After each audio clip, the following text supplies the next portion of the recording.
Bonjour et bienvenue à saison 2, épisode 7 de Leitmotiv. Aujourd'hui, on parle de cycle amoureux avec les œuvres Igor de Tyler, the Creator et Eternal Sunshine of a Spotless Mind par Michael Gondry.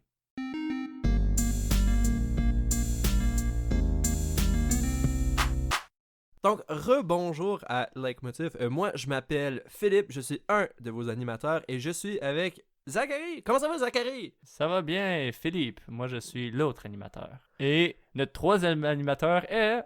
Tyler, the Creator. Non, désolé. C'est peut-être ma pire imitation à date.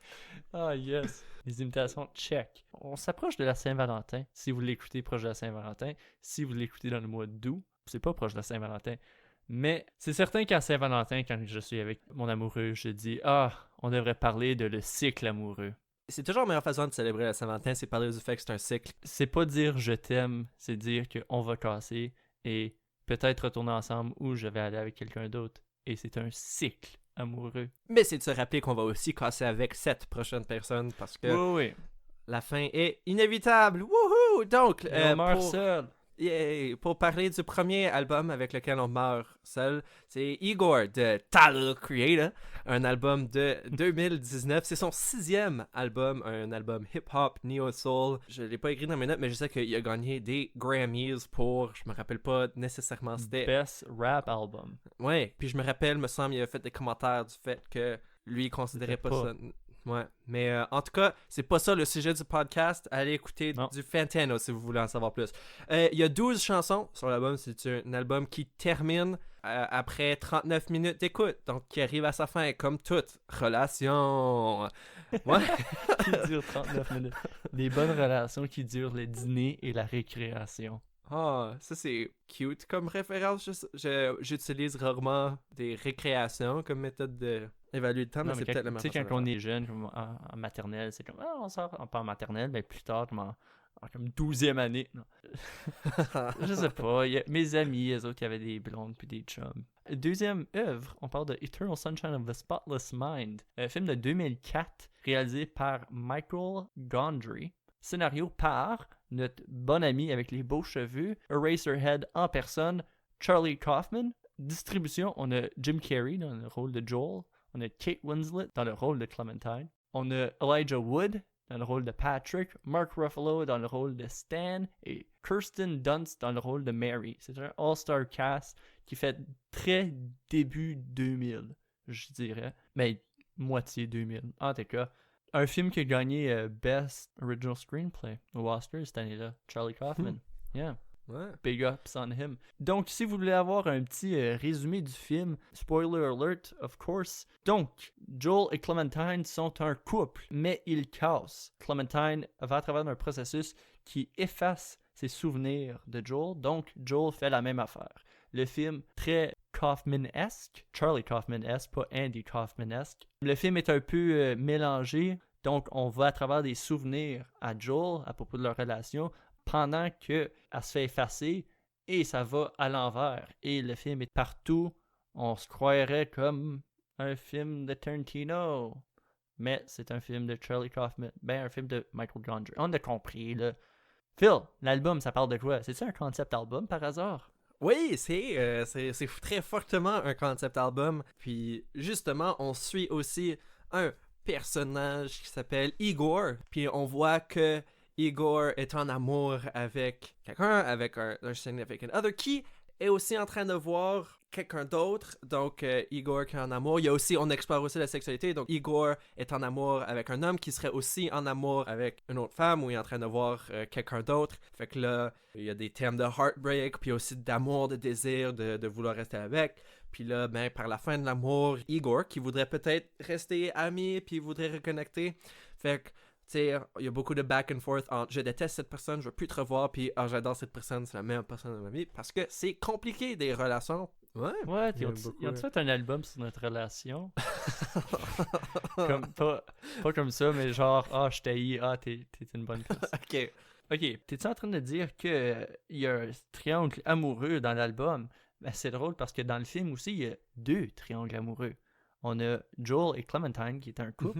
Mais Clementine est maintenant avec Patrick. Patrick, on va tout parler de son shtick tantôt, parce que that's fucked up. Il y a aussi Howard, Stan et Mary qui sont dans un triangle amoureux. Donc, qu'est-ce qui arrive quand tu as 2 triangles amoureux? 2 triangles égales une autre forme. Ben, un rectangle ou un parallélogramme, ou un carré, ça dépend des sortes de triangles. Mais peu importe, ça devient un quadrilatère. Wow. Puis un quadrilatère, on appelle ça une forme. Donc, on va commencer dans le premier sujet. Ça fait 10 minutes qu'on dit absolument rien. Donc, notre premier sujet, tout cycle amoureux commence par le commencement d'une relation. Ah, c'est beau. Mm-hmm. Le film, c'est peut-être intéressant parce que comme tu as mentionné, on va comme en reverse, mais on commence quand même le film avec ce qui a de l'air comme une rencontre normale.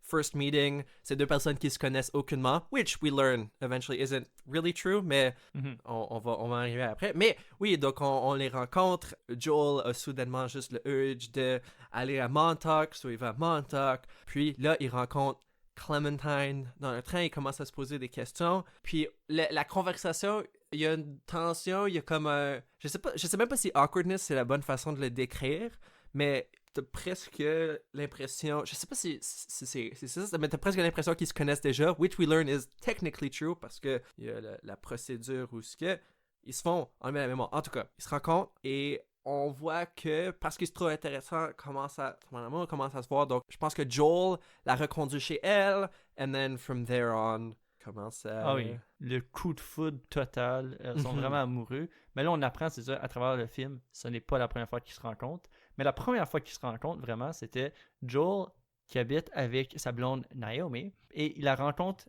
à un party à Montauk, comme la deuxième fois, qui est la première fois présentée. Là, je vous recommande beaucoup d'aller écouter le film pour comprendre, parce que c'est un peu all over the place, comme notre conversation va l'être. Donc, ils tombent en amour pour la première fois, comme qu'ils ont tombé en amour l'autre fois, aussitôt coup de foudre. Mais qu'est-ce qui est cool, c'est qu'on voit leur première rencontre seulement quand c'est influencé par le processus d'effacement. Ouais, puis... Mais on voit quand même les sentiments qu'ils ont ressentis, toujours en étant déjà breaking up. Et c'est un thème qui ressort, parce que le concept du film, en grande partie, c'est revisiter ses souvenirs, les souvenirs d'une relation. C'est quand même quelque chose qui revient, mais on vit chaque moment de 2 façons. On vit le moment dans le présent, quand on le vit pour la première fois, mais la majorité du temps, on vit un moment parce qu'on se rappelle du moment, right? Puis c'est quelque chose qu'on revisite. Puis quand on revisite un moment, c'est influencé par où est-ce qu'on est dans le futur. Donc, tu sais, notre souvenir de quand on s'est rencontrés, ben ce souvenir est différent si on finit par être des bons amis down the line que si on s'avait jamais revu, ben je penserais pas très souvent à la première fois qu'on s'est rencontrés, mais parce qu'on est des amis puis on a un pote, ben là je suis capable de revisiter la première fois qu'on s'est rencontrés puis je suis comme wow, c'est cute, mais ça serait pas cute s'il y avait pas le hindsight de comme on est maintenant des amis. Donc tout ça pour dire que Ok, j'ai compris, on est des amis, Phil. Ok? Ouais, ok. I got it. I just want you to... C'est juste, arrête de me texter. En tout cas, non, on vit tous les moments de nos vies de 2 différentes façons. Puis le film, c'est intéressant parce que presque tout le film a lieu dans les souvenirs. Donc c'est quand on les revisite. Puis il y a comme un hindsight.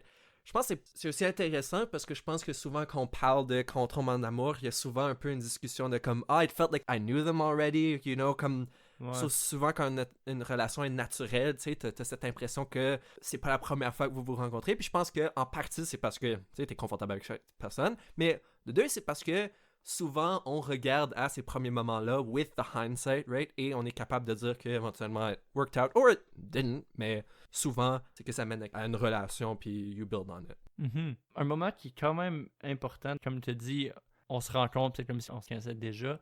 Ça, c'est comme genre, tout ton monde, quand tu rencontres cette personne-là, tout ton monde s'effondre, puis c'est comme wow. Puis ça, c'est la chanson Earthquake. Et shout out à Tyler, le creator, pour avoir écrit la chanson Earthquake, mais avec un F au lieu de TH.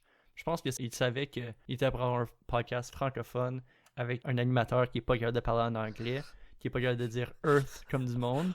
Donc, il a mis un F, donc Earthquake, c'est le fun. Merci Tyler, on sait que t'écoutes. Shout out. Aussi, il a écrit la chanson pour que ça soit chanté, dans sa tête, ça allait être chanté par un franco-ontarien. Il a écrit la tune pour Justin Bieber. Qui, d'après Wikipédia, il y a quelques années, Justin Bieber en était un. Fait que, apparemment, il a écrit la chanson pour Je pense que c'est celle-là. Il y a une des tunes qui est écrite pour Justin Bieber, en tout cas. Ah, ok. Ah, t'es même pas. Tu faisais même pas des jokes. Non, non, il a C'est écrit vrai, comme il a écrit avec... Earthquake pour Justin, ouais. Comme pour que Justin le chante, ouais. Comme... Ok, ouais, j'ai compris. Ok, Ouais. je pensais que tu consommes ma joke maintenant. Ok, donc Earthquake, Ah, c'est la deuxième tune après Igor's Theme. Igor's Theme, c'est ce qui va présenter le vibe de l'album. Tu sais, on comprend tout de suite que la relation est toxique et il y a beaucoup d'hésitation et d'incompréhension. Il y a des what. Ça visite les thèmes qu'il va y avoir au courant de l'album, donc on va probablement y référer souvent ou peut-être pas. On verra. Dans Earthquake, c'est quand il rencontre cette personne-là. Tu sais, tout son world est shaked up. La chanson commence avec for real this time. Parce que là, véritablement, il tombe en amour cette fois-ci. Il va dire riding around, your love be shaking me up and it's making my heart break. Donc, l'amour qu'il ressent pour ce gars est tellement intense qu'il commence à déjà avoir peur de perdre cette personne-là. Il va dire don't leave, it's my fault. Il y a du doute. L'amour est instable et fragile.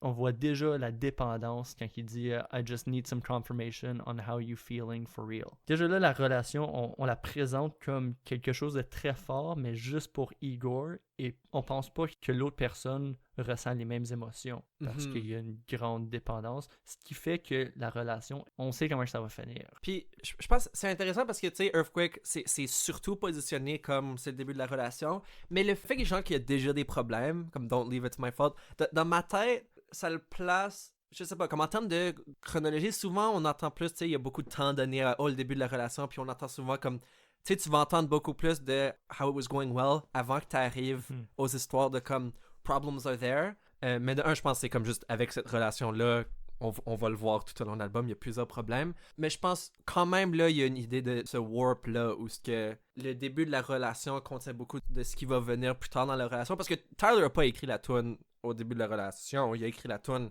après qu'il a été à travers tout ça.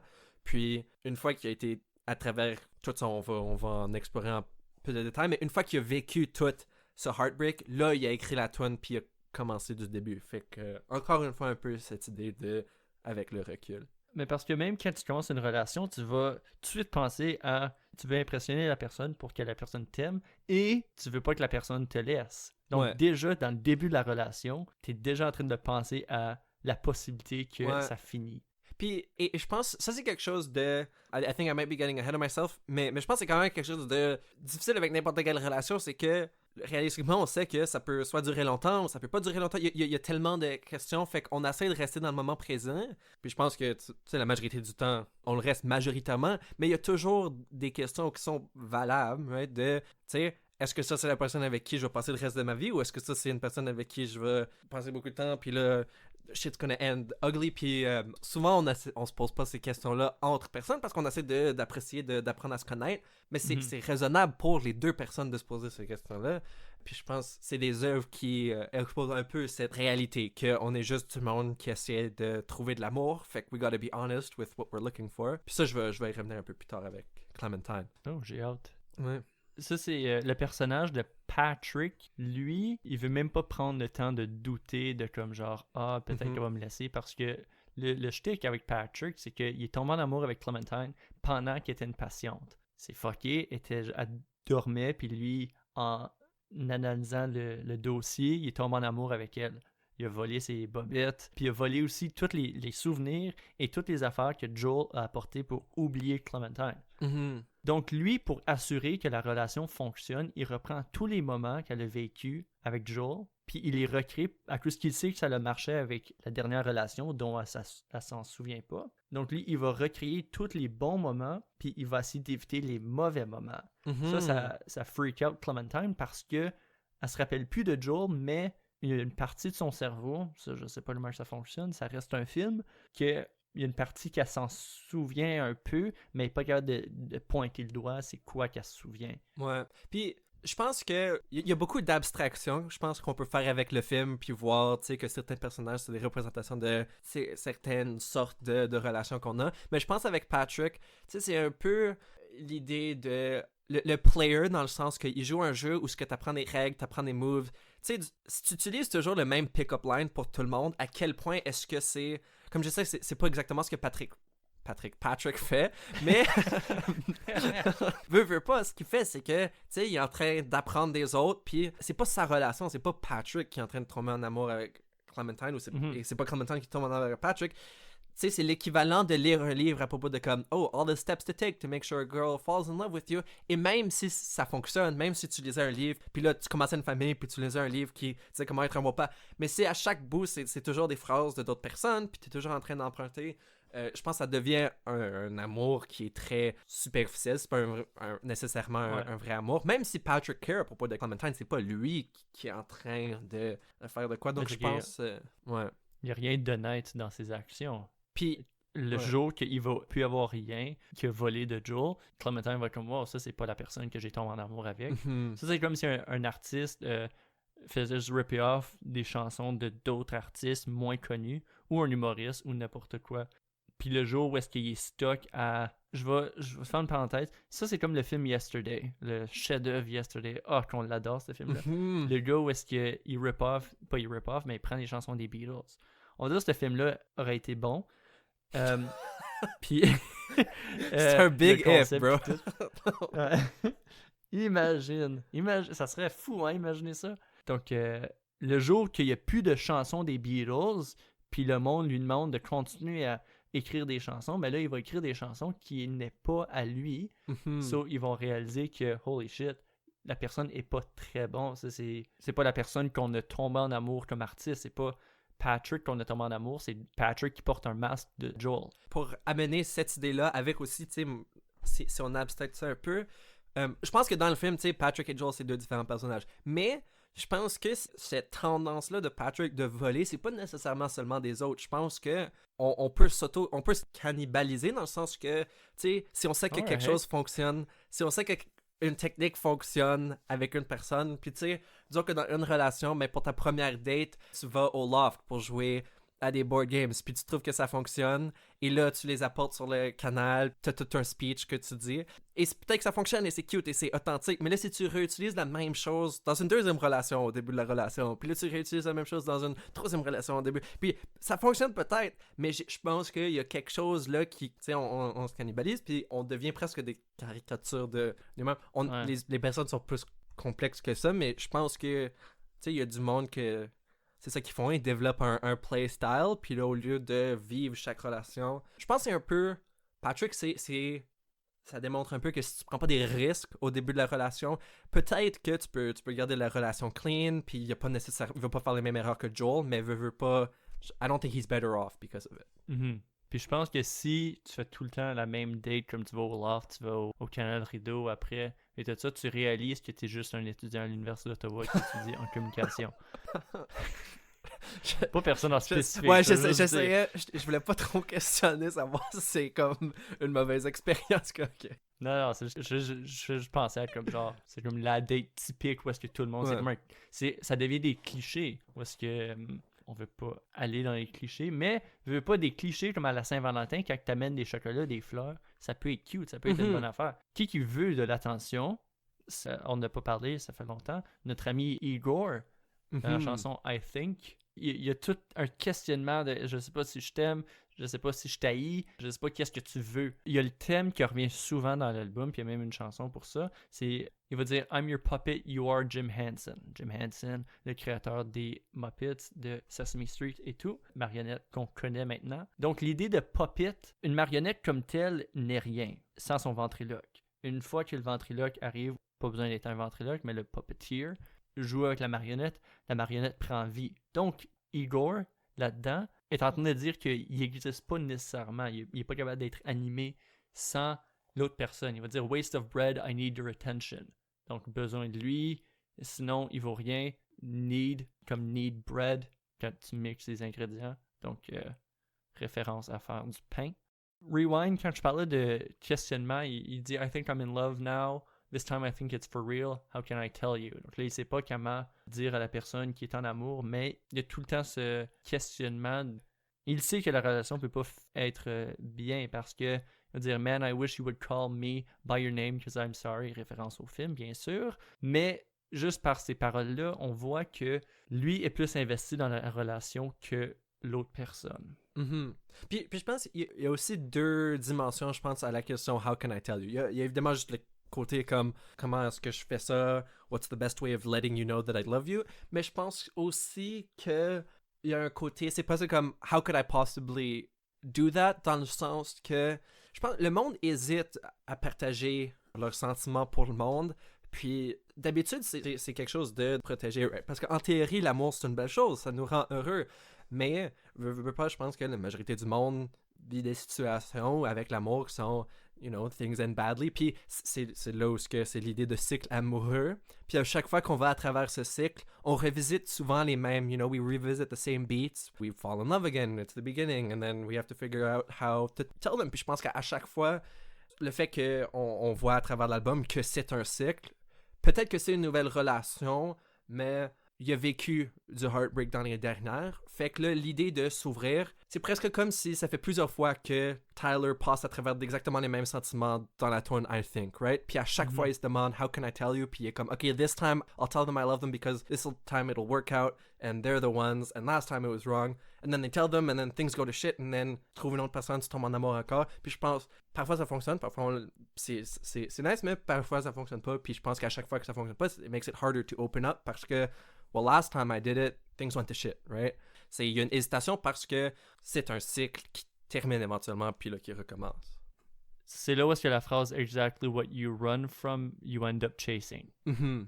Donc, à la fin d'une relation, tu vas être comme « Ah, man, l'amour, ça veut rien dire, blablabla, t'es fâché. » Aussitôt que tu as l'opportunité où tu tombes back en amour, là, c'est la seule chose que tu penses. Donc, on a ce cycle-là, on le voit plus tard dans l'album avec A Boy Has a Gun et Pop It. Dans la première partie de l'album, il veut une relation puis il serait pas satisfait avec rien d'autre. Il veut être en amour avec cette personne-là puis il veut être aimé. Mais dans la deuxième partie de l'album, il réalise que la relation est pas possible, donc il veut être des amis. La première partie, il veut pas être ami, il veut être en amour. Deuxième partie, il veut pas être en amour, il veut juste être un ami. Donc, exactly what you run from, you end up chasing. Mm-hmm. Puis moi je pense une de mes paroles préférées un peu sur cette idée-là, c'est I don't want to end the season on a bad episode, qui vient à la fin dans Are We Still Friends? Puis la réalité c'est que si tu regardes une émission de télé and things are great, well you don't want it to end because things are great. So t'es comme OK, I hope they renew this for another season.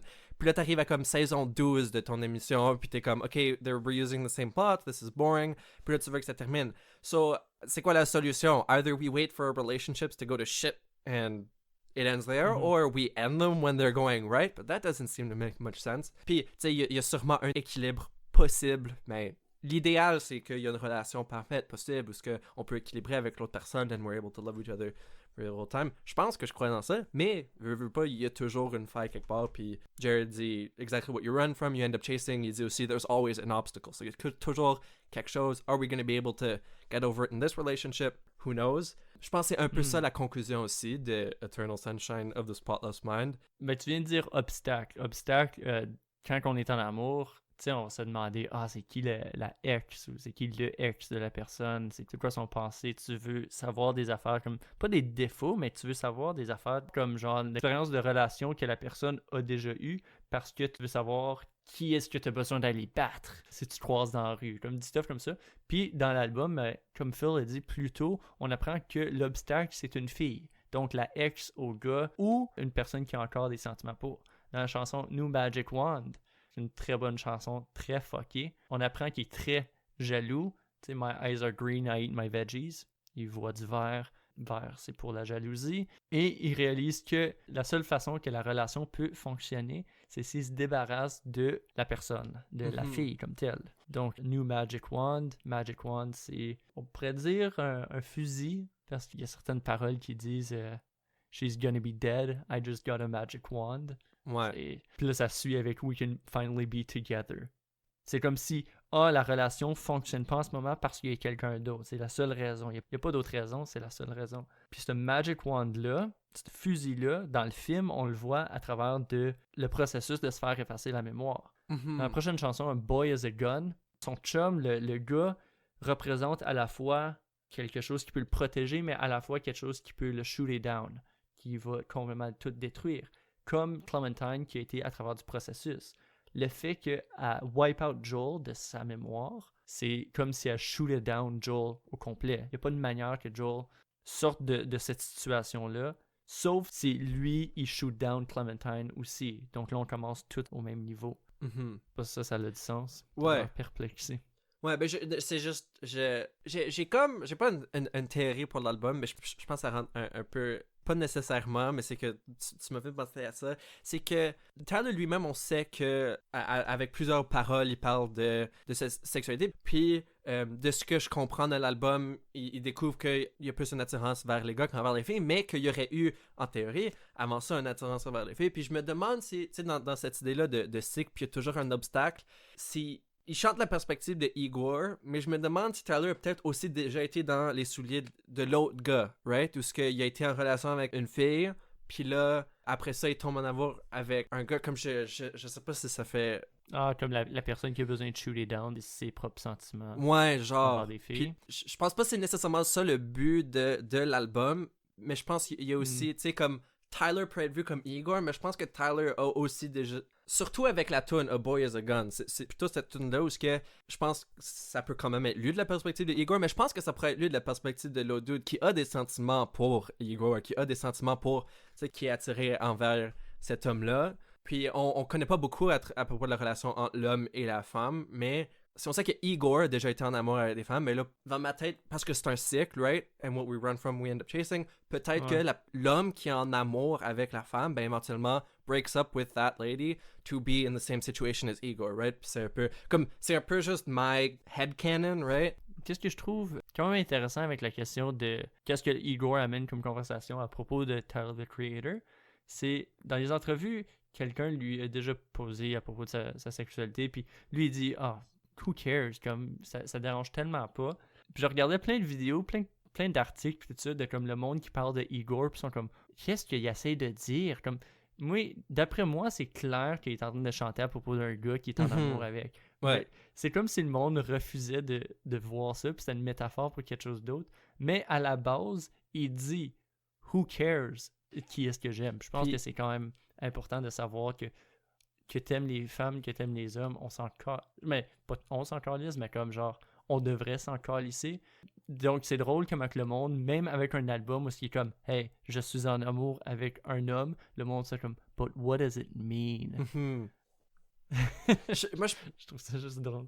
Je pense principalement c'est un amour de Igor qui a un amour avec c'est Tyler qui a un amour avec un homme. Puis je pense que c'est juste intéressant parce que on sait surtout avec en fait c'est intéressant que t'apportes ça parce que évidemment Tyler s'en fout de si c'est un gars, une fille, whatever, il fait juste, il aime, puis c'est pour ça que je pense qu'il est vraiment capable de se passer dans les souliers de n'importe qui dans ce triangle-là, parce que c'est un triangle, puis c'est ce qui est intéressant avec un triangle, c'est qu'il y a de l'intérêt tout partout, puis il n'y a pas nécessairement un intérêt qui trumpe tout, donc tu peux essayer de trouver la faille, mais à la fin de la journée, la faille, c'est que les humains ont des sentiments qui sont difficiles à contrôler, puis they're gonna do what... You know, everyone is the hero of their own story, right? Fait que tu pourrais écrire l'album de la perspective, évidemment ici c'est de Igor, tu pourrais écrire la perspective de l'autre gars, tu pourrais écrire de la perspective de la fille, puis tu aurais une perspective différente where they're valid in their way of doing things. Je pense Igor c'est vraiment bien écrit parce que tu vois clairement qu'il y a des vrais sentiments, mais tu vois aussi qu'il y a des fautes. Tu vois, comme surtout avec la tune Magic Wand, c'est probablement le plus évident parce que c'est comme Igor, you got some shit you should probably check out if your solution is to kill your, j'allais dire competition, that feels a little weird. I don't think you wanna... Non, je pense que Igor voit la fille comme de la compétition. Ouais. Où est-ce que... Puis elle revient souvent, ce quote-unquote obstacle-là, comme qu'il appelle, elle revient souvent comme une façon qui empêche la relation de fleurir et il va parler d'elle comme s'il était en compétition. Il va pas dire des bonnes affaires de comme « Ah, je l'haïs », mais comme sa personnalité est pas pire. Non, il l'aime vraiment pas parce qu'il est en compétition pour le gars qui est dans le milieu. Ouais. Avec ça, il y a une citation dans le film, puis il y a plusieurs citations. Charlie Kaufman, très bon auteur, fait qu'il y a plusieurs citations que j'aime. Mais une de mes préférées, c'est « Je pense que, en théorie, c'est un souvenir que Joel revisite de la bibliothèque. » Puis il dit que « Yeah, he wants Clementine. » Mais Joel, on sait, est avec Naomi at the time. On connaît pas beaucoup à propos de Naomi, but peu importe, he's in a relationship. Puis Clementine demande, tu sais, comme, are you gonna commit. Puis elle dit, I'm not a concept. Too many guys think I'm a concept, or I complete them, or I'm going to make them alive, but I'm just a fucked up girl who's looking for my own peace of mind. Don't assign me yours. Puis je pense que dans cette idée-là de triangle amoureux, puis de, tu sais, on pense toujours que quelqu'un d'autre c'est notre compétition, ou on pense que c'est toujours, well, this is the next milestone and then I win the game. Mais on est juste des personnes qui essaient de trouver un espace confortable, get to the end of the day. Puis ce qui est intéressant avec ce que Joel répond, c'est qu'il dit, parce qu'elle demande, you know, did I have you pegged? Did I figure out what your play is? Puis là, il dit, you had the whole human race pegged. Puis je pense que c'est une façon, c'est cute que Joel dise ça, mais aussi je pense que c'est une façon pour Charlie de dire, you know, we kind of all do this. Comme tous les humains, on pense que cette personne va nous compléter, and we swear to them, and we're like, if you love me, if you just love me, I'll be perfect, I'll be happy, I won't complain about anything. Mais ça, c'est pas vrai, parce qu'on a quand même des problèmes dans nos vies, et c'est correct d'admettre que cette personne va pas nous réparer, on devrait pas chercher des personnes pour qu'ils nous réparent. Ouais, je pense que c'est cette idée-là. Parce que dans l'album, debatably, the girl is just a concept, parce que l'album, c'est entre les deux, entre Igor et son amour. Mais je pense que c'est facile to get carried away and be like, oh, why doesn't this person love me? It's their fault. Mais faut se rappeler que c'est une personne, they're not a concept. They're not just what you've built them up to be in your mind. Mais l'album, on pourrait même dire, pas que ça n'a pas rapport, mais l'autre personnage du gars ne prend jamais parole pendant tout l'album. Toutes les chicanes qui se passent dans l'album, c'est Igor seul. Yeah. Mais tout son monde tourne autour de ces deux autres personnes-là qui habitent tellement son esprit que on a le sentiment qu'ils ont une présence, mais ils n'ont pas une présence physique, ils ont une présence juste parce que l'autre il obsède sur eux autres. Comme qu'on a dit, il n'y a pas d'identité, il est une marionnette. Puis il va l'assumer dans la chanson Puppet, là, où est-ce qu'on pourra en parler plus tard.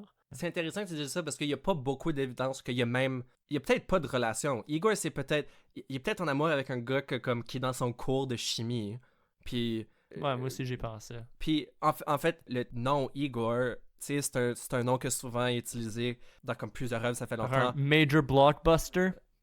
Oui, c'est biggest hit du 21e siècle. Mais aussi Igor, tu sais, dans la littérature, puis en général, c'est souvent utilisé, tu sais, comme le henchman, like the guy in the background who helps the scientist. Puis je pense que c'est plus que juste une coïncidence, that's the position. Igor, for all we know, Igor is some background character qui, dans sa tête, comme...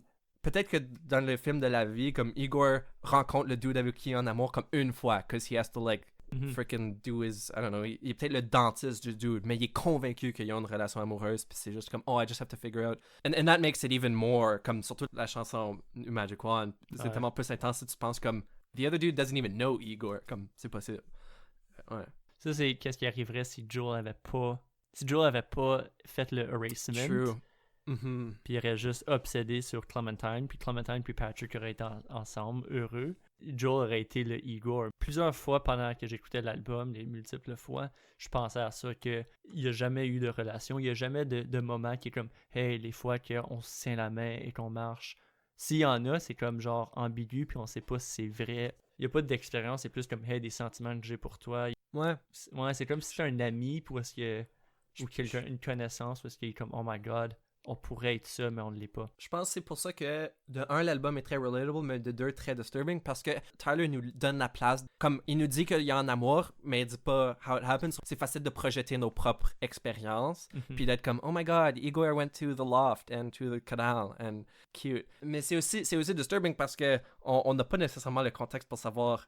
Comme dès le début, il est déjà comme en mode genre I've got to save this relationship, I've got to what do I have to do? It's too late, I've got to... Puis on est comme dude, chill. Je pense que c'est quelque chose qui se passe avec plusieurs relations, peut-être que je pourrais, mais tu sais comme it can become very intense à la fin, puis même pendant la relation, if things get out of hand, ça peut être pour des choses très connes, you know, like how often do you have an argument with someone you care about over like some dumb shit and we let it get out of hand, puis là tu revisites comme oh why, pourquoi on se parle plus? Puis t'as pas nécessairement une bonne raison, c'est juste que le speed bump, il y a toujours un speed bump, depending how you guys handle it, ça peut devenir plus grand que ça a besoin d'être. Ouais, puis ça mène à notre deuxième point, le deuxième sujet, la fin de la relation, / le deuil de la relation. Plus dans le film, je pense, le deuil. Parce que, comme qu'on a appris tantôt, le film commence, on pense que la relation vient de commencer, mais est déjà terminée. Mais la nouvelle recommence. Ce qui me fait penser, combien de fois est-ce qu'ils ont été en amour, combien de fois qu'ils ont fait ce processus-là, ça, on ne sait pas.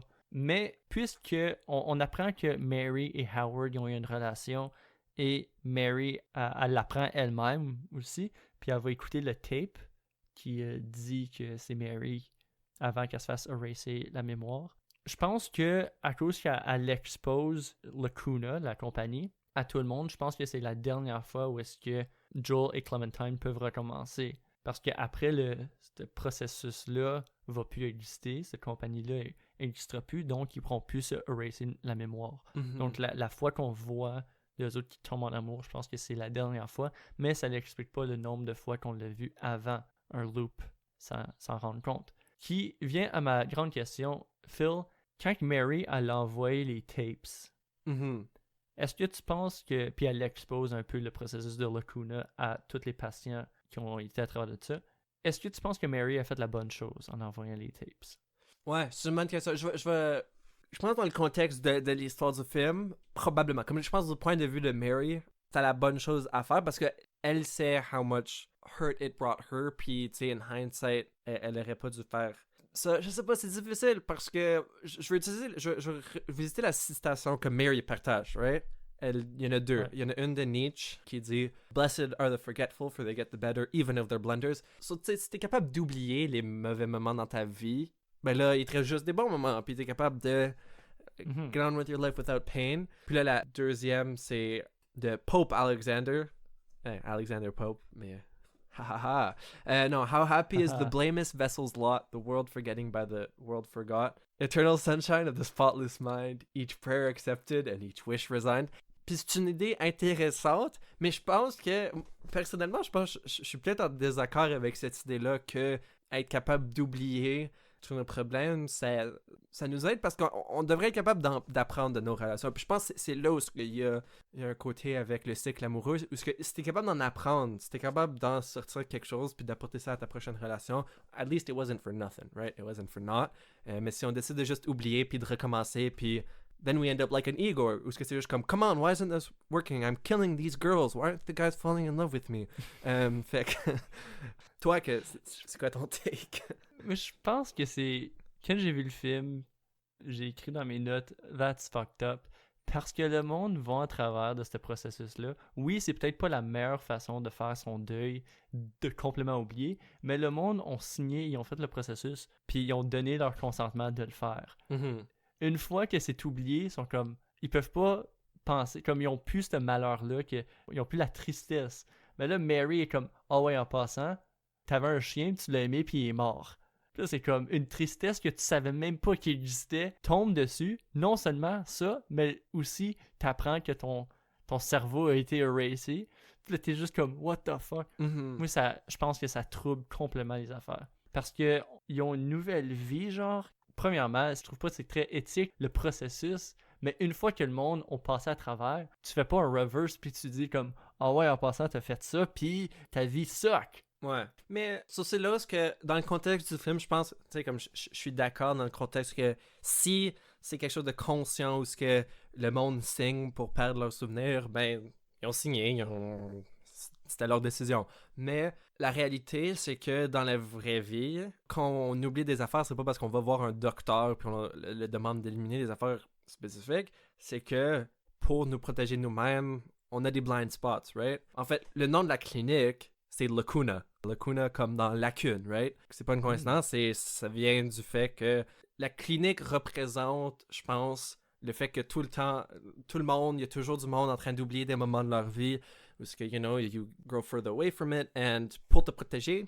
you forget it. Puis, la mémoire des humains est vraiment, comme, elle est pas infaillible, c'est facile d'oublier des affaires, puis je pense que c'est un peu ça que représente la clinique. So, I guess la question, c'est, tu sais, si on était capable de se rappeler de nos mauvais moments, puis de how we got there, en gros détail, comme plusieurs années après la fin d'une relation, est-ce qu'on le ferait? Comme, est-ce que moi, je voudrais, je sais pas, je pense pas que j'ai nécessairement l'expérience d'avoir appris beaucoup avec les filles que j'ai dansé avec en 8e année, mais, tu sais, tout ça pour dire, si j'étais capable de recevoir ces souvenirs-là comme en grand détail, puis de pouvoir me rappeler de pourquoi certaines affaires sont mal allées, est-ce que je le ferais? Puis je pense que oui, et c'est certain juste après ces relations, il y a une raison que j'ai oublié, c'est parce que ça faisait du mal, je voulais pas y penser. Dans le moment, c'est ce qui m'a aidé.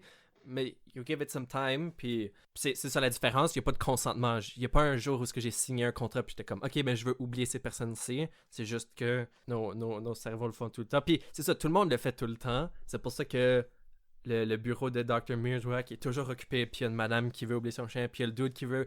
J'essaie de figurer, parce qu'il y a une madame avec une boîte avec des affaires pour son chien, fait que c'est clair qu'elle veut oublier son chien, mais il y a un dude avec un trophée scolaire, so I was trying to figure out what he was trying to forget. Peut-être un petit enfant, quelqu'un qui a gagné ce trophée-là. Peut-être son expérience en tant que professionnel badminton. C'est humiliant, ça. Ouais. Mais je comprends ce que tu veux dire. Puis ça se montre quand que Joel il est en train de faire le processus, puis il est semi-conscient, puis il réalise que c'est peut-être pas la meilleure affaire parce qu'il veut pas oublier Clementine. Même si ça lui a fait beaucoup de mal, il veut pas l'oublier. Puis c'est intéressant, le film, on nous présente les souvenirs, mais avec le personnage conscient de l'effacement qui se déroule.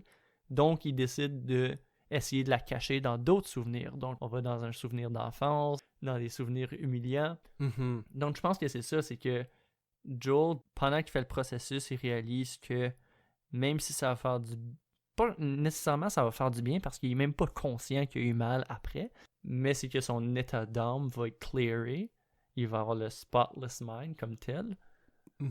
Mais est-ce que ça vaut vraiment la peine parce que il peut répéter ses erreurs parce qu'il ne sait pas, et il va aussi effacer les bons souvenirs qu'il peut possiblement avoir parce qu'il réalise, il regrette ce processus-là quand il voit les beaux moments de la relation. Puis c'est peut-être la force du film, c'est le fait que ça va à l'envers, parce qu'on apprend dès le début les quelques raisons pourquoi things ended. Ben, la dernière fois qu'ils se sont vus, Joel il avait dit quelque chose along the lines of you fuck people to get them to like you. Puis yeah, c'est fucked up. It's a fucked up thing to say to someone. Puis c'est vraiment quelque chose de regrettable. Et juste après, tu veux probablement l'oublier parce que c'est comme, damn, I wish I hadn't said that. I just want to forget that I said that. Mais comme, si tu te rappelles que t'avais dit ça à un certain point, il me semble tu peux apprendre de juste pas dire ça, right? De plus le dire. Ouais. Fait c'est la sorte d'affaire comme, he looked to regret it right away. Comme, he knew it was bad. Puis ça, c'est juste un des exemples. Mais, you know, si on pouvait apprendre, même chose avec la discussion, parce que Clementine dit qu'elle est prête pour avoir un enfant. Puis là, Joel est comme, do you really think you're ready? Puis c'est comme, ouf, ouais, peut-être pas la meilleure façon de phraser ça. Tu sais, je pense que c'est correct pour Joel d'avoir des concerns, mais au moins, tu peux apprendre du fait que t'avais pas bien eu cette conversation. Puis là, la force du film, c'est qu'on voit ces fautes-là, et yeah, c'est rough, c'est des affaires pas mal chiennes. Joel dit des affaires chiennes, parfois, il pense pas à son affaire, mais on voit qu'il y a quelque chose de beau, il y a un amour, puis je sais pas, je pensais à chaque personne pour voir ça, mais c'était capable de revisiter ces bons moments-là, puis je pense qu'il y a quand même des beaux moments qui se passent, c'est juste que les mauvais moments à la fin, la relation overshadow ça, mais si on est capable de revisiter ces moments-là, puis quand même les avoir, évidemment, si t'as plus de beaux moments dans ta relation, il y a pas un signe, mais yeah, est-ce qu'on réévaluerait notre position? Pour un peu retourner à l'album, ça me fait penser à la discussion qu'on avait tantôt à propos que Igor il est peut-être juste seul dans tout ça.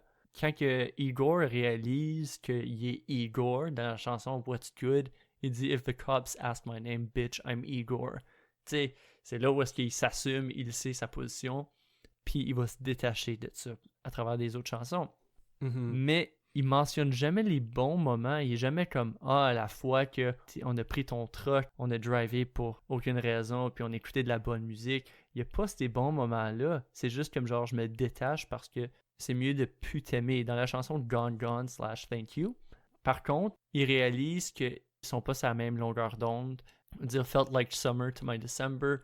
Was it my August? Shit, I don't remember. Ouais. Tu sais, est-ce que t'étais l'été pour moi pendant que c'était l'hiver, mais pour moi, j'étais ton hiver pendant que c'était ton été? Je sais pas, on est un peu perdu. Dans la deuxième partie de la chanson, dans Thank You, il reflète sur la relation un peu. Puis je pense que c'est la seule fois qu'il comme parle de la relation en tant que moment ensemble, mais c'est quand même des affaires très générales. Thank you for the love, thank you for the joy, thank you for the time, thank you for your mind. Ça, c'est du stuff que tu pourrais dire à ton dentiste. C'est pas comme merci pour la fois qu'on a été au magasin. Puis c'est vraiment du stuff très général que ça peut être partagé avec n'importe qui. De l'amour, de la joie, puis du temps. Puis je pense qu'on peut définitivement amener ça dans la direction de comme, ok, Igor a clairement jamais eu une conversation avec sa personne. Mais il y a aussi, je pense, l'idée de, tu sais, parce qu'on est mauvais avec nos souvenirs, La réalité, c'est que c'est rare qu'on se rappelle bien exactement, je pense, les détails pourquoi une relation exactement a terminé. Il y a des situations où oui, il y a comme une chose qui s'est passée ou comme il y a quelque chose qu'on a appris que comme, I can't keep going with this. Mais je pense que la majorité du temps, c'est juste ça détériore lentement, me semble. Je sais pas, j'ai pas été dans assez de relations, mais c'est juste. Mais c'est comme ça que je comprends ça. Puis tu sais, souvent on résume ça à soit comme, well, well, she was being kind of a bitch, ou comme, he was being kind of a dick. Puis c'est comme, ok, well, ça se résume à ça. J'ai juste besoin de savoir que l'autre personne n'était pas une bonne personne. Mais c'est vraiment plus compliqué que ça. Puis je pense avec la tune, tu sais, c'est clair qu'il y avait probablement une raison, but like, was it substantial? Pas nécessairement tout le temps. Tandis que quand on se rappelle de l'amour was good. Puis je pense, je dis pas que toutes les relations are worth like keeping up with and figuring out the issues, mais je pense qu'il y en a où c'est que comme, ouais. C'est un peu meilleur. C'est un peu mieux de t'en souvenir pour apprendre. Ouais. Pour que ça n'a pas fonctionné. Pour que la prochaine peut peut-être fonctionner. Yeah. Tantôt, j'ai menti. Je sais, je suis un estimateur. Mettez-moi sur la place publique. La guillotine. Quand j'ai dit que l'autre personnage prend jamais position, prend jamais parole, il y a une partie que je ne sais pas si c'est une autre voix, mais ça sonne comme une nouvelle voix qu'on n'a jamais entendue. Il dit « But this just might be better for us. You know? » Ça coupe. Moi, quand je l'ai vu, c'est comme si Igor se sépare de ses émotions qu'il a pour cette personne-là parce que cette phrase-là, c'est quasiment comme un break-up. C'est quasiment comme sur un recording de phone, puis il arrête le recording quand il dit « You know », ça coupe. Ça, c'est comme s'il l'écoutait puis essayait de se convaincre parce que même dans la deuxième partie, même s'il dit qu'il n'est plus en amour, il dit à plusieurs reprises qu'il n'est plus en amour. C'est quasiment comme s'il essayait de se convaincre. Puis la dernière chanson, Are We Still Friends? Il n'est pas en train de dire qu'il est en amour, mais il a quand même ce vouloir d'être proche de la personne, d'être proche de son dentiste. Tu sais, oui, j'ai été weird puis j'ai essayé de tuer ta femme, mais est-ce que je peux quand même avoir des rendez-vous puis tu nettoies ma bouche? Ouais. C'est pas mal ça. Donc, peut-être qu'il y a eu comme une relation, puis que Igor, il l'a perçu comme plus intense que ça l'était vraiment. Puis l'autre personne a break up. C'est pour ça qu'il se détache. Mais il y a quand même des sentiments, il y a quand même quelque chose. Puis c'est plus lui qui essaie de se convaincre que c'est fini. Ça, c'est une autre lecture qu'on peut avoir sur l'album. My God, qu'il y en a des lectures. Ouais. Ça me fait penser, tu sais, le fait que c'est un enregistrement, puis ça sonne comme il le réécoute, puis il le réécoute. C'est intéressant parce que, évidemment, pour la majorité du film, on est en train de revisiter des souvenirs, mais il y a un moment où, tu sais, quand on le voit qu'il va au bureau de Dr. Muziak, il se fait enregistrer, puis il dit Clementine Krasinski. C'était quoi, Krasinski? Cette partie, juste le mot Krasinski, ça sonne comme l'audio, ça sonne comme ça va à travers de, genre, un tape recorder. Il y a plein de comme audio glitch à travers le film où ce que puis juste dans ce moment-là comme c'est le son, c'est la qualité sonore que tu t'attendrais d'un tape recorder, fait qu'il est en train de revisiter parce qu'on le voit au début du film qui pleure pendant qu'il écoute à un tape recorder puis il le jette, fait que ça m'a fait penser à des petits détails. Il y a plein de comme détails glitchy avec le film parce que c'est clair que honnêtement je t'ai écouté à moitié parce que je m'attendais que tu étais pour faire une joke de Mike Wazowski. Non. Puis je t'écoutais, puis je m'attendais à cette punch-là. Puis là, tu l'as pas fait. Puis j'étais comme, oh, qu'est-ce qui se passe dans ce monde? Phil, il dit quelque chose. Je suis quand même triste que j'ai pas fait cette joke-là. Ça aurait été solide. Peut-être ma meilleure.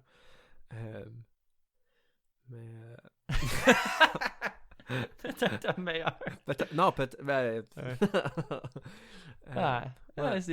It's up for debate. Je pense, je viens de me rappeler, puis j'y avais pas pensé beaucoup pendant le film, mais j'avais pas vraiment fait la connexion, mais on voit Joel à un certain point quand il voit comme Patrick avec Clementine pour la première fois, c'est après que Clementine l'a oublié, il apporte un cadeau, right, qu'il venait d'acheter pour s'excuser, puis on apprend plus tard que Clementine l'adore, because no one's ever bought her jewelry she liked before. Fait que Joel l'avait acheté comme un vraiment beau cadeau qu'elle aurait probablement aimé. If she hadn't forgotten him, things probably would have like gotten better. Peut-être. Ben je sais pas si ça aurait été assez, mais moi je pense que... Oui, mais pense-y, ça c'est quelque chose de nouveau que Clementine n'a jamais vu. Donc le fait que c'est Patrick qui lui donne, pis c'est quelque chose qu'elle a jamais vu, Joel lui a jamais donné ce cadeau-là encore. Donc, c'est comme la seule chose que Patrick donne à Clementine, qui fait à Clementine, qui n'est pas une copie de Joel. C'est un petit détail, mais je me demande si Joel avait donné ça. Est-ce que ça... Tu sais, comme on...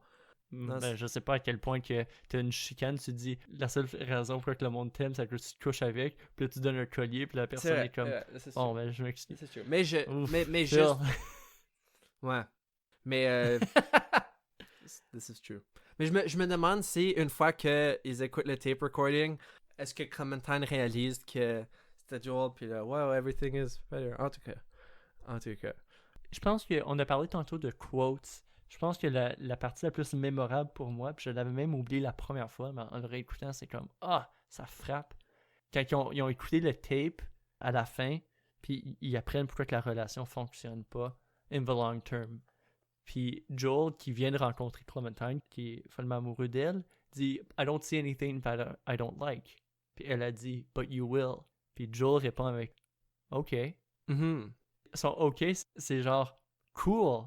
Ça va pas finir avec nous autres ensemble, mais au moins on va être capable d'être en amour pour le moment, on va être capable d'avoir des bons moments. Ça, c'est comme du monde qui déménage. Il y a une personne dans une relation qui déménage en Australie, puis on sait qu'on va casser, mais on dit pour le moment on va le faire durer, on va en profiter pour l'instant. Tu sais, on pourrait casser dans le mois d'août, mais la personne déménage dans le mois de décembre, donc on va le garder jusque dans le mois de décembre jusqu'à ce qu'on la laisse à l'aéroport. Puis, je pense qu'il y a deux façons de lire le OK, puis les deux sont semblables, puis les deux sont autant acceptables que l'autre.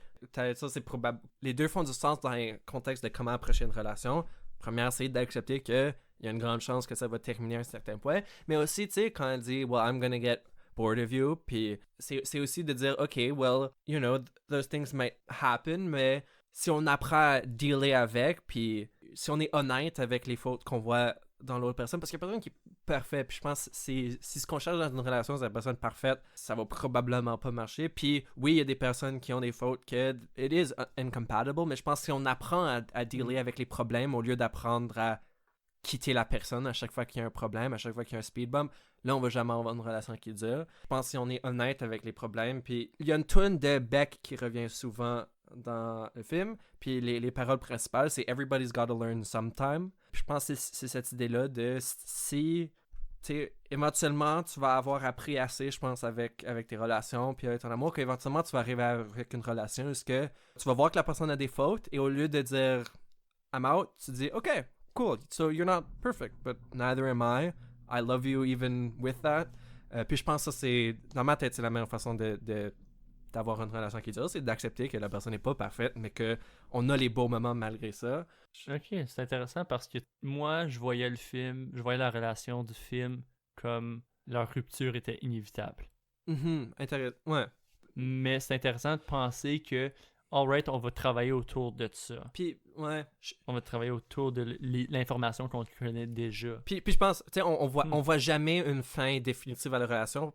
Parce que dans ce qu'on voit du film, ça a été un cycle jusqu'à maintenant. Est-ce que ça change pour le meilleur ou pour le pire? Je pense que c'est un côté interprétation. Mais c'est ça que je crois. Puis si tu parles à du monde que, tu sais, ils ont été dans des relations pour super longtemps, une des grandes choses que tu entends souvent, c'est, you know, you got to accept the faults, and if you do that, then the rest of it comes out. Je dis pas ça, ça veut pas dire que tu peux accepter les fautes de n'importe qui puis tu peux aimer n'importe qui, mais avec les bonnes personnes. Puis dans le cas de Clementine et Joel, on sait qu'ils sont capables d'avoir beaucoup de bonheur ensemble. On sait que Joel est capable de dire des choses très questionnantes, mais on sait que Clementine... Ben justement, on voit surtout le perspective de Joel. Honnêtement, moi, je trouvais que Clementine a été relativement... Ah, c'est vrai qu'elle a quand même conduit le char soup, but... En tout cas. C'est comme genre... he does coke. Well, everybody has their flaws. Ben, I like Patrick Bateman, en tout cas. puis je pense, avec un peu cette idée-là, on recommence, puis éventuellement, we get the right take. Puis je pense, dans l'album, on a un peu... même un côté optimiste. Je sais que l'album, c'est très dense, puis je pense, for the most part, l'idée, c'est que on retourne à des relations, puis on va trouver d'autres relations, and things are gonna end, and you keep chasing shitty things. Mais, dans... Gone, Gone, Thank You, vers la fin de la partie Gone, Gone, après son verse You never lived in your truth, I'm just happy I lived in it, but I finally found peace, so peace. Puis là, après ça, il dit Want me to do it over? everything. Puis ça, c'est dans le contexte de, tu sais, quand t'enregistres un album, tu fais plusieurs takes, puis, ok, should I redo the verse? Alright, I'll take everything from the top. Puis c'est semblable avec les relations, right? Ok, everything is done, we'll take it over. Mais l'album a été produit. Le verse, il y a un verse final, il y a une version finale. L'album a été produit, it's baked. Éventuellement, il y a eu un dernier take qui a fonctionné. Fait que si on prend cette ligne pour être un point que tu dois toujours refaire le verse, mais éventuellement, c'est clairement pas vrai parce qu'il a publié le verse. Puis je pense éventuellement, pour la majorité du monde, si tu continues de t'essayer, c'est difficile évidemment parce que tu dois aller à travers des ruptures, puis recommencer une relation, ça peut être difficile étant donné que on sait pas si ça va terminer, mais si on accepte que toutes les relations ont une chance de terminer, puis si on accepte ça, et là on accepte aussi que les personnes ont des fautes, ben éventuellement on risque de trouver une relation we can make work for at least le temps qu'on passe sur la planète Terre. Puis je pense que c'est un reading optimiste que j'aime beaucoup en tant que hopeless romantic qui aime beaucoup l'amour, fait que ouais. On entend souvent un artiste écouter, on va dire, ou n'importe quel artiste va réécouter, va re-regarder quelque chose qu'ils ont fait, puis on dit « Ah, je le referais. » Même s'ils ont eu l'idée de « Ok, ça c'est le final, ça c'est celle qui va fonctionner », ils voudraient aussi le refaire parce que d'après eux, c'est pas parfait.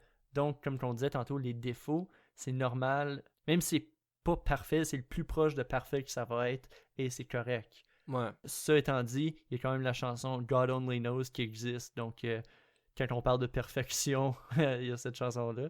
Puis autant que c'est drôle, tu sais, pour moi, un album comme Abbey Road, ou comme il y a plusieurs albums que je pourrais nommer, mais mettons un album comme Abbey Road, que moi, c'est comme, si je pouvais faire un album comme ça, il n'y a pas grand-chose que je changerais. Mais je suis certain que si tu demandes à n'importe quel des Beatles, il y a vraiment des affaires qu'eux, ils feraient différemment s'ils le refaisaient maintenant. Hey, John Lennon, dans une conversation entre lui et George Martin, il parlait de comme remixer des chansons, qu'est-ce qu'on ferait. Puis George Martin, d'après lui, Strawberry Fields Forever, c'était la chanson parfaite. Puis il dit on changerait des choses, sauf pour Strawberry Fields. Et John y répondit avec especially Strawberry Fields. Pour moi, c'est une des chansons parfaites. Pour George Martin aussi, c'est une chanson parfaite. Mais pour John, qui a écrit la chanson, il est comme non, moi, je la changerais. Intéressant. Ça pointe plus à, je pense, mais je pense que c'est semblable avec les relations. Où est-ce que... Oui, où est-ce qu'il y a il peut y avoir des défauts dans la... Comme on va dire, moi, je vois des défauts, je vois des problèmes dans ma relation, mais je peux l'accepter puis faire OK, parfait, on va continuer, on va passer au prochain verse. Ouais. La prochaine étape de la vie, whatever. Ou je peux décider de voir les défauts et ça, puis faire can we take it again? On va le refaire. Donc, je recommence, je change de relation, genre. Je me réessaye à l'amour. Ouais. Puis c'est correct de se réessayer, parce que parfois c'est pas le bon take, mais je pense que dernier point, mon grand takeaway, c'est que faut pas chasser quelque chose de parfait, faut chercher quelque chose qui nous rend contents, tu sais, c'est pas, comme Clementine dit, c'est pas un concept qui va nous compléter, l'amour c'est pas quelque chose qui va faire certain qu'on est toujours top de notre game, mais c'est quelque chose qui peut nous apporter du confort, c'est quelqu'un qui peut nous rendre heureux, c'est quelqu'un qu'on peut rendre heureux, and if we work with that, I think we can go the distance. Fait que Zach, qu'est-ce que tu fais après le podcast? Oui. Après le podcast, je m'en vais voir ma blonde. Ouais! I just got a magic wand. Oh God. T'es-tu quand même good? T'es-tu quand même good pour ton rendez-vous pour le dentiste? Ben oui, là, surtout c'est rendu toi mon dentiste. On dit qu'il n'y a pas vraiment d'œuvre, qu'il va toujours des problèmes dans des œuvres et dans des relations pis ça. Mais je crois que cet album ici et ce film ici sont pas mal top notch. Ouais. Round of applause pour eux autres. Yeah, bravo. Donc, je sais pas, je pensais que c'était quelque chose qu'on faisait pour une raison. Non. Pour une raison, je l'ai dit, puis c'est comme si on rajoutait un sound effect. On peut le faire. T'es quoi? On fait pas ça, nous autres. Ouais. Non, on fait pas ça. C'est trop de travail. Donc, on vous rappelle qu'on a parlé de cycle amoureux dans 2 bonnes œuvres. On vous recommande d'aller les checker, s'il vous plaît. On vous recommande aussi de écrire n'importe où, écrire dans votre journal ce que vous avez pensé de l'épisode. Juste écrivez. On veut juste que vous écrivez à propos de nous, s'il vous plaît. Mm-hmm. On veut juste savoir que c'est le podcast parfait, puis que ça, c'est l'œuvre parfaite. Comme il n'y a plus jamais d'autre art qui a besoin d'être créé. Mais oui, donc merci Zach. Merci Phil pour notre 4e discussion sur l'amour. Ouais, I guess on aime Et ça. pour notre dernière. Ouais. Ben, c'est pas de notre faute, le monde continue à parler de l'amour. Guys, cut it out. What the fuck? Cette fois-ci, on en a parlé avec les œuvres Igor de Tyler, the Creator. Et Eternal Sunshine of the Spotless Mind par Michael Gondry. Ciao! Bye!